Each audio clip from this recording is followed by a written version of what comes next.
ఏపీకి జీవనాడి అయిన పోలవరం ప్రాజెక్టు ఇప్పుడు పూర్తవడం కష్టమేనన్నారు ముఖ్యమంత్రి చంద్రబాబు. ఇక సీఎంగా బాధ్యతలు చేపట్టిన అనంతరం ఆయన తొలిసారిగా పోలవరం ప్రాజెక్టును పరిశీలించారు. Spillway, coffer dam, diaphragm wall పనులపై జలవనరుల శాఖ అధికారులతో సమీక్షించారు. మంగళగిరి ఎమ్మెల్యే నారా లోకేష్ ఈ నెల 21న మంత్రిగా బాధ్యతలు స్వీకరించనున్నారు. సచివాలయంలోని 4వ బ్లాక్లో మానవ వనరులు, IT, electronics and communications, RTG శాఖల మంత్రిగా ఆయన బాధ్యతలు చేపట్టనున్నారు.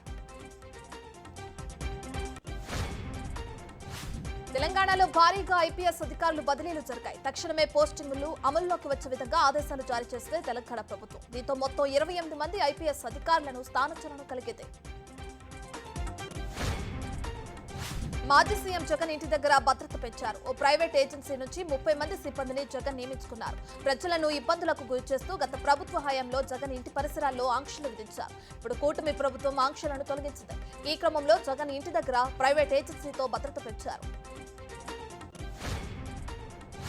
రాయబరేలీలోనే రాహుల్ గాంధీ కొనసాగుతారని ఏఐసీసీ ప్రెసిడెంట్ ఖర్గే ప్రకటించారు. వైనాడులో ప్రియాంక పోటీ చేస్తుందని చెప్పారు. రాహుల్ లాగే ప్రియాంకను కూడా వైనాడు ప్రజలు ఆదరించాలని కోరారు.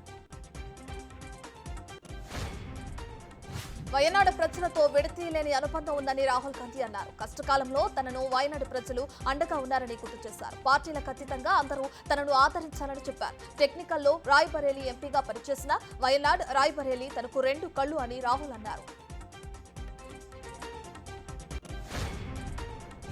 పీఎం కిసాన్ పథకం కింద 17వ విడతను ప్రధాని నరేంద్ర మోదీ ఇవాళ వారణాసిలో విడుదల చేయనున్నారు. 20,000 కోట్లకు పైగా నిధులను ప్రధాని విడుదల చేస్తారు. దీని ద్వారా 9.26 కోట్ల మంది రైతులకు లబ్ధి చేకూరనుంది. పారా ఎక్స్టెన్షన్ వర్కర్లుగా పనిచేసేందుకు కృషి సఖులుగా శిక్షణ పొందిన 30,000 మందికి పైగా స్వయం సహాయక బృందాలను, సర్టిఫికెట్లను ప్రధానమంత్రి పంపిణీ చేయనున్నారు. చీనాబ్ నదిపై నిర్మించిన వంతెనను వీలైనంత త్వరగా అందుబాటులోకి తీసుకొచ్చేందుకు రైల్వే శాఖ ప్రయత్నిస్తుంది. ఇందులో భాగంగా చీనాబ్ వంతెనపై ట్రయల్ రన్ ను విజయవంతంగా పూర్తి చేశారు. మరికొన్ని రోజుల్లోనే రైల్వే సేవలు అందుబాటులోకి రానున్నాయి. ఈ వంతెన ద్వారా రాంబన్ నుంచి రియాసీకి రైల్వే సర్వీసులు ప్రారంభమవుతాయి.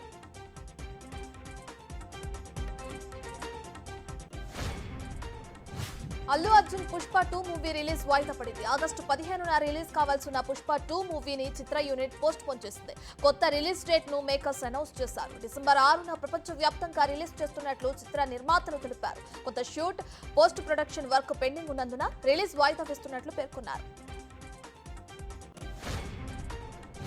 జపాన్లో కరోనాకు మించిన కొత్త బ్యాక్టీరియా కలకలం సృష్టిస్తోంది. ఈ బ్యాక్టీరియా సోకితే 48 గంటల్లో మరణం సంభవిస్తుందని వైద్యులు ప్రకటించడంతో అక్కడి ప్రజలు భయాందోళన చెందుతున్నారు. Streptococcal toxic shock syndrome bacteria corona కన్నా చాలా ప్రమాదకరమని డాక్టర్లు చెబుతున్నారు. మనిషి మాంసాన్ని తిని బతికే ఈ బ్యాక్టీరియా వల్ల సంభవించే మరణాలు రోజు రోజుకు పెరుగుతున్నాయి.